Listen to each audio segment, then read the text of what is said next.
So I've got some more revelations for you today. You ready? Okay, so we've been talking about how Jesus fed the 5,000 with 5 loaves and 2 fish, and then he did it again for the 4,000 with 7 loaves and a few fish. Yep, he did it twice. Both of the occasions are recorded in 2 of the Gospels, Matthew and Mark. Something that God revealed to me when I was studying this, something that I never knew before, was the significance of the locations in which Jesus performed these miracles. The first location when Jesus fed the 5,000 sits in a Jewish environment just outside of Bethsaida.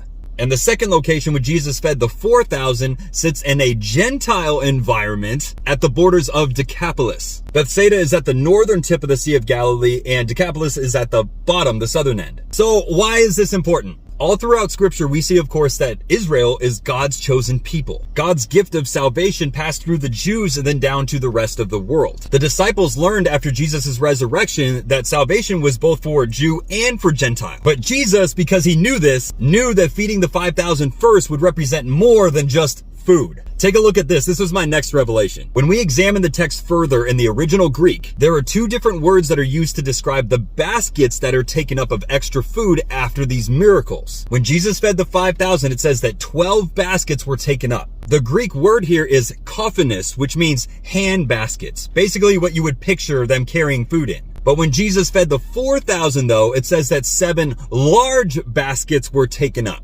The word in Greek here is spiridos, which were baskets that were large enough to hold a person, such as Paul in Acts 9:25. So let's tie all this together. Jesus makes a clear distinction by salvation first coming to God's chosen people, the Jews, by feeding the 5,000 first with 12 hand baskets left over, 1 representing each tribe of Israel. When Jesus does this again, he is showing that his love and grace is poured out for Gentiles as well, everybody else. But it wasn't just a small overflow of bread that the disciples got to take with them as a goodie bag. No. Watch this. When the disciples gathered up 7 large baskets of leftovers after the 4,000 were fed, they forgot to take it with them. I went over these verses over and over again, and God finally revealed something to me. I was asking, why would the disciples forget to bring such a large amount of food? And God responded, because an overflow, the abundance of the bread of salvation, was left for all mankind to take part in. 7 is the number of completion. Jesus' body, the bread of life, was given to all of us freely. And with that gift comes an overflow of God's love and grace that we may share it